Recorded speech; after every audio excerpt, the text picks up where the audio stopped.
രാമപുരത്ത് വാര്യർ രചിച്ച കുചേലവൃത്തം വഞ്ചിപ്പാട്ടിലെ 250 മുതൽ 350 വരെയുള്ള ശ്ലോകങ്ങളാണ് നമ്മൾ ഇന്ന് ചർച്ച ചെയ്യുന്നത്. അപ്പം ഭാഗവതം ദശമസ്കന്ധത്തിലെ സുദാമ ചരിത്രത്തിൽ നിന്നുമാണ് കുചേലവൃത്തം വഞ്ചിപ്പാട്ടിൻ്റെ ഇതിവൃത്തം സ്വീകരിച്ചിരിക്കുന്നത്.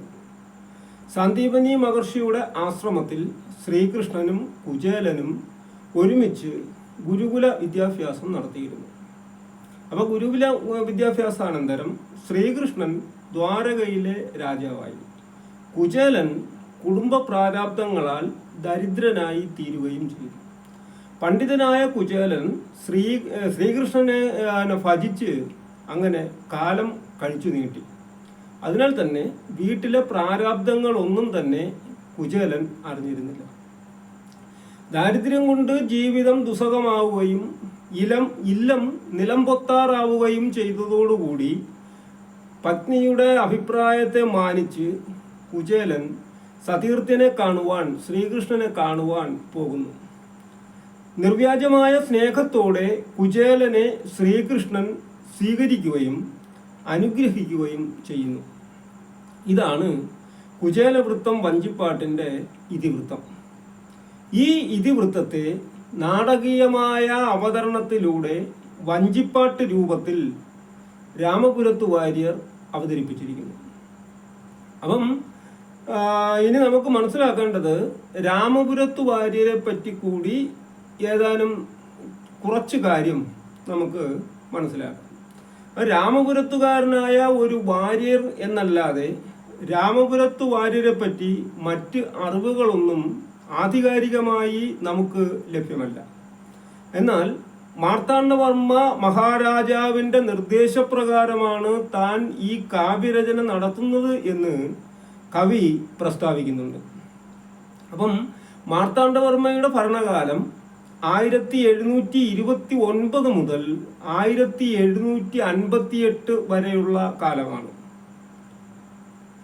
അപ്പോൾ കൊല്ലവർഷം 878 മുതൽ 928 വരെയാണ് രാമപുരത്ത് വാര്യർ ജീവിച്ചിരുന്നത് എന്ന് ഉള്ളൂർ എസ് പരമേശ്വരയ്യർ സാഹിത്യ ചരിത്രത്തിൽ വ്യക്തമാക്കുന്നുണ്ട്. ഓക്കെ, മാർത്താണ്ഡവർമ്മ തിരുവിതാംകൂറിൽ രാജ്യവിസ്തൃതി നടത്തിയപ്പോൾ വടക്കൻകൂറ് തിരുവിതാംകൂറിനോട് ചേർത്തു.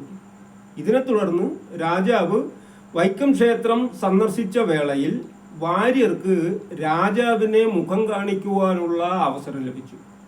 രാമപുരത്ത് വാര്യര് ചില സംസ്കൃത ശ്ലോകങ്ങൾ എഴുതി രാജാവിന് മുൻപിൽ കാഴ്ചവെച്ചു. ഇതിൽ മാർത്താണ്ഡവർമ്മ മഹാരാജാവിന് ശ്രീകൃഷ്ണനായും കവിയെ കുചേലനായുമാണ് ചിത്രീകരിച്ചിരിക്കുന്നത്. അപ്പം ഈ ഇങ്ങനെ ഒരു താരതമ്യപ്പെടുത്തൽ രാജാവിന് ഇഷ്ടമായി. രാജാവ് ഇക്കാര്യത്തിൽ സംപ്രീതനായി. അപ്പം കുചേലവൃത്തം ഇതിവൃത്തമാക്കി ഒരു കവിത രചിക്കുവാൻ ആവശ്യപ്പെടുകയും ചെയ്തു എന്ന് ഐതിഹ്യമുണ്ട്. രാജാവ് തിരുവനന്തപുരത്തേക്ക് യാത്രയായപ്പോൾ കവിയെയും കൂടെ കൂട്ടി. ആ വഞ്ചി യാത്രക്കിടയിലാണ് രാജാവിൻ്റെ നിർദ്ദേശപ്രകാരം കവി ഈ മഹാകാവ്യം കുചേലവൃത്തം വഞ്ചിപ്പാട്ട് രചിച്ചത് എന്ന് വിശ്വസിക്കുന്നു. അത് ഒരു ദ്രുത കവനമാണ് എന്ന ഒരു അഭിപ്രായം നിലനിൽക്കുന്നുണ്ട്. എന്തുതന്നെയായാലും നദോന്നത വൃത്തത്തിലാണ് ഈ വഞ്ചിപ്പാട്ട് രചിച്ചിരിക്കുന്നത്. നദോന്നത എന്ന് പറഞ്ഞാൽ നദവും ഉന്നതവുമായ താളത്തിൽ, വഞ്ചിപ്പാട്ട് താളത്തിൽ ആണ് രാമപുരത്ത് വാര്യർ കുചേലവൃത്തത്തെ എഴുതിയിരിക്കുന്നത്. ഈ ഒരൊറ്റ വഞ്ചിപ്പാട്ടിലൂടെ രാമപുരത്ത് വാര്യർ മലയാളികളുടെ മനസ്സിൽ ചിരപ്രതിഷ്ഠ നേടി എന്നതും യാഥാർത്ഥ്യമാണ്. ഈ ഒരൊറ്റ കൃതിയിലൂടെ എന്ന് പറയാൻ പറ്റത്തില്ല. ഭാഷാഷ്ടപതി എന്ന ഒരു കൃതി കൂടി രാമപുരത്ത് വാര്യർ രചിച്ചിട്ടുള്ളതായി വിശ്വസിക്കപ്പെടുന്നുണ്ട്. എന്നാൽ ഈ കൃതി വഞ്ചിപ്പാട്ടിനോളം പ്രശസ്തമായില്ല എന്ന കാര്യവും കൂടി നമ്മൾ ഓർക്കേണ്ടതുണ്ട്. അപ്പം കുചേലവൃത്തം വഞ്ചിപ്പാട്ടില് 250 മുതൽ 350 വരെയുള്ള ശ്ലോകങ്ങളാണ് നമുക്ക് പഠിക്കുവാനുള്ളത്. പറഞ്ഞതങ്ങനെ തന്നെ പാതിരാവായല്ലോ പത്നി, കുറഞ്ഞൊന്നുറങ്ങട്ടെ ഞാനുലകീരേഴും എന്ന് തുടങ്ങുന്ന പാഠഭാഗം മുതലാണ് നമുക്ക് പഠിക്കുവാൻ ഉള്ള ഭാഗം ആയി കൊടുത്തിരിക്കുന്നത്. അപ്പൊ ദാരിദ്ര്യത്തിന്റെ അന്ധകാരത്തിൽ മറ്റൊരു വഴിയും കാണാതെ നിന്ന വേളയിൽ ലക്ഷ്മീപതിയെ ചെന്ന് കണ്ടാൽ ഈ ദാരിദ്ര്യാവസ്ഥയ്ക്ക് ഒരു മാറ്റമുണ്ടാകും എന്ന് പത്നിയുടെ അഭിപ്രായത്തെ മാനിച്ചാണ് കുചേലൻ തൻ്റെ കുലഗുരു സതീർത്ഥ്യനായ ശ്രീകൃഷ്ണനെ കാണുവാൻ തീരുമാനിക്കുന്നത്. ശ്രീകൃഷ്ണനെ ഇപ്പോൾ ശ്രീകൃഷ്ണൻ ദ്വാരകയുടെ രാജാവാണ്. എല്ലാം കൊണ്ടും നിറഞ്ഞവനായ ശ്രീകൃഷ്ണനെ കാണുവാൻ വേണ്ടി പുലർക്കാലെ തന്നെ, വെളുപ്പംകാലത്ത് തന്നെ ഞാൻ പുറപ്പെടാം. എന്നാൽ സതീർത്ഥ്യനെ കാണാൻ പോകുമ്പോൾ വെറും കൈയോടെ എങ്ങനെയാണ് പോകുന്നത്? അതിന് വല്ലതും കൂടി തന്നയക്കണം എന്ന് കുചേലൻ പത്നിയെ അറിയിക്കുന്നു. 3 ലോകങ്ങളും ത്രിലോകവും അടക്കി വാഴുന്ന മഹാത്മാവായ പ്രഭുവിനെ, ശ്രീകൃഷ്ണനെ കാണുവാൻ പോകുമ്പോൾ കയ്യിൽ ഒന്നുമില്ലാതെ കയറി ചെല്ലുന്നത് എങ്ങനെയാണ്? ഇപ്പം ഇല, പൂവ്, അവല്, മലര് ഇവയിൽ ഏതെങ്കിലും ഒന്ന് മതി, എന്തായാലും വേണ്ടില്ല, എന്തെങ്കിലും വേണം എന്ന് കുചേലൻ പത്നിയെ അറിയിച്ചു. അങ്ങനെ ഭർത്താവിന്റെ വാക്കുകൾ കേട്ട പത്നി തൻ്റെ ഭർത്താവ് ഭിക്ഷയെടുത്തു കൊണ്ടുവന്ന ധാന്യം, അതായത് നെല്ല്, അതിലെ കല്ലുപോലും പറക്കിക്കളയുവാനുള്ള സമയം കിട്ടാത്ത അവസ്ഥയിൽ അതിൽ കല്ലുപോലും പറക്കിക്കളയാതെ പെട്ടെന്നത് ഇടിച്ച് അവലാക്കി ഒരു തുണിയിൽ പൊതിഞ്ഞു കെട്ടി. പ്രഭാതത്തിൽ തന്നെ കുളിച്ച് ശുദ്ധനായി വന്ന ഭർത്താവിൻ്റെ കാലടികൾ വന്നിച്ച ശേഷം ഭാര്യ ഈ അവൽപ്പൊതി കയ്യിൽ കൊടുത്തു. തൻ്റെ ഓലക്കുടയും കയ്യിലെടുത്ത് അവൽപ്പൊതിയും എടുത്ത് മുഖ്യമായ പുസ്തകവും, എപ്പോഴും കൊണ്ടു നടക്കുന്ന പുസ്തകവും, പാരായണം ചെയ്യുന്ന പുസ്തകവും കക്ഷത്താക്കി പത്നിയോട് യാത്രയും ചോദിച്ച് കുചേലൻ ഇറങ്ങി. ശ്രീകൃഷ്ണനെ ഭജിച്ചുകൊണ്ട് യാത്രയായി. അപ്പം ശകുനവും നിമിത്തവും ഒക്കെ കർശനമായി പാലിക്കപ്പെടുന്ന അക്കാലത്ത് വലത്തോട്ടൊഴിഞ്ഞ ചകോരാതി പക്ഷിയുടെ കോലാഹലം കേട്ടുകൊണ്ടാണ് നടന്നു തുടങ്ങുന്നത്. അപ്പം നാഴികതോറും എന്നാൽ നിമിഷം തോറും ശ്രീകൃഷ്ണനോടുള്ള ഭക്തി സമുദ്രത്തിൽ എന്ന പോലെ കൂടി വരികയാണ്, മനസ്സിൽ പൊന്തി വരികയാണ്, നുരഞ്ഞു പൊന്തുകയാണ്. ആ ഭക്തിയിൽ മുങ്ങിയാണ് അദ്ദേഹം നടക്കുന്നതും. അങ്ങനെ നടന്ന് ഗ്രാമങ്ങളും നഗരങ്ങളും താണ്ടി നടക്കുന്ന കുചേലനിൽ ഒരു ആധി ഉടലെടുക്കുന്നു. എന്താണ് ആ ആധി? തന്നെ കാണുമ്പോൾ ശ്രീകൃഷ്ണനിൽ ഏത് പ്രതികരണമാകും ഉണ്ടാകുക? ദ്വാരകാപുരിയുടെ രാജാവാണ് ശ്രീകൃഷ്ണൻ, ഞാനോ അഷ്ടിക്ക് പോലും വകയില്ലാത്ത ഒരു ദരിദ്രനും. വളരെ കാലമായി കാണണമെന്ന് ആഗ്രഹമുണ്ട്.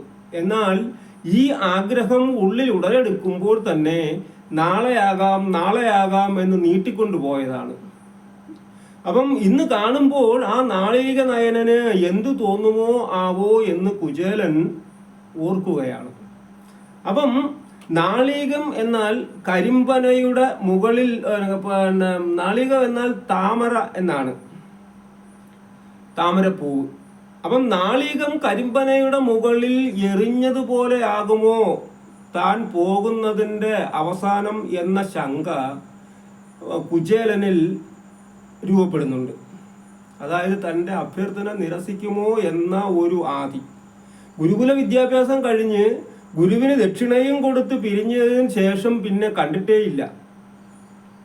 അതായത് ഭഗവാനും എന്നെ കാണുവാനുള്ള ആഗ്രഹമുണ്ടാകാം.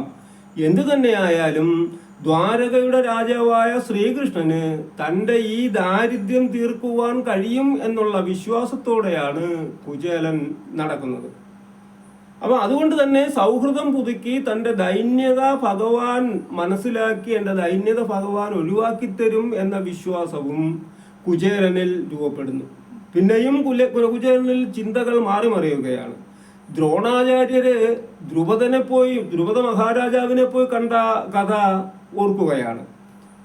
അങ്ങനെ ദ്രോണർ ദ്രുപദ രാജാവിനെ പോയി കാണുമ്പോൾ നിന്ദിതനായ കാര്യവും അദ്ദേഹം ഓർക്കുന്നു.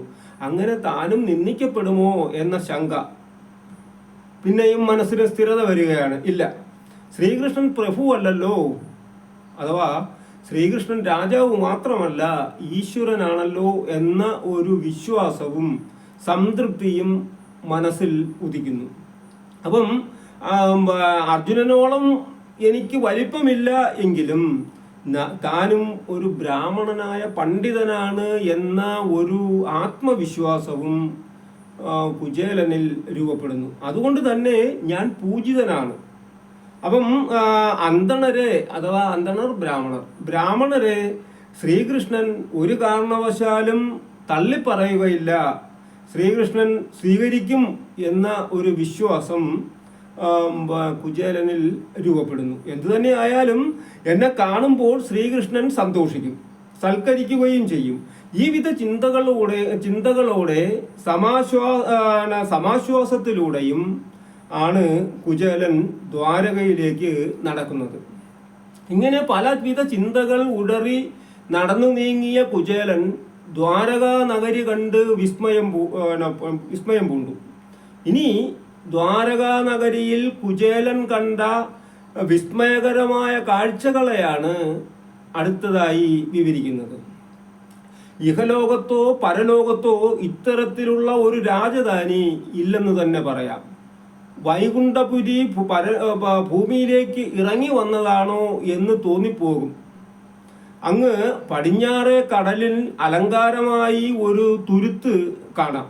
അതിനു മുകളിൽ ഇന്ദ്ര നഗരിയെപ്പോലും വെല്ലുന്ന ദ്വാരക കാണുന്നുണ്ട്.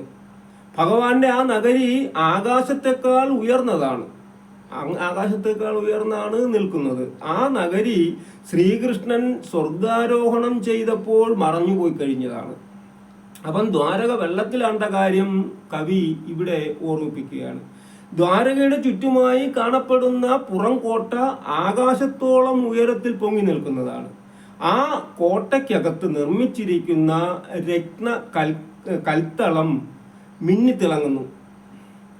അപ്പം ആ തെളിച്ചത്തിൽ മുറ്റമാകെ കണ്ണാടി പോലെ തെളിഞ്ഞു കാണുകയും ചെയ്യാം. അത്രയും മനോഹാരിതയോടെ ആ പ്രദേശം അവിടം കാണപ്പെടുന്നു.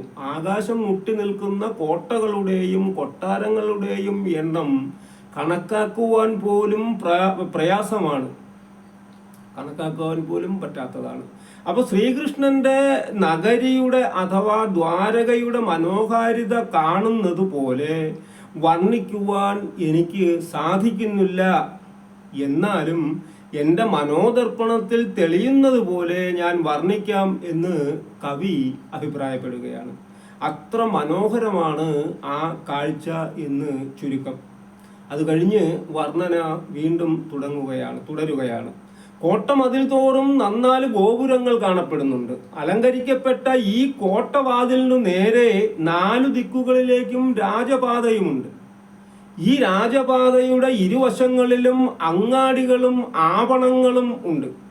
ഈ അങ്ങാടികളിലും ആവണങ്ങളിലും മഹാലക്ഷ്മിക്ക് കടാക്ഷം കൊണ്ട് ധനധാന്യാദികൾ കൊണ്ട് നിറഞ്ഞിരിക്കുകയാണ്.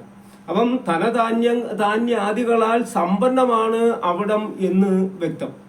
അപ്പം ഇന്ദിര 2,808 എന്നാണ് പറയുന്നത്. ഇന്ദിര 2,808 എന്ന് പറയുമ്പോൾ 2,800 16,000 16,008 ഭാര്യമാരാണ് ശ്രീകൃഷ്ണന് ഉള്ളത് എന്ന് സങ്കല്പം. അപ്പം അവർ വസിക്കുന്ന മന്ദിരങ്ങളും ആ ദൂരത്ത് കാണുന്നുണ്ട്. നന്ദഗോപരുടെയും പുത്രന്മാരുടെയും പൗത്രന്മാരുടെയും ഭവനങ്ങൾ എണ്ണിത്തീർക്കുവാൻ തന്നെ പ്രയാസമാണ്. അപ്പം പ്രത്യുപ്നന്റെയും അനിരുദ്ധാദികളുടെയും കൊട്ടാരങ്ങളും അവിടെ വിളങ്ങി നിൽക്കുന്നു.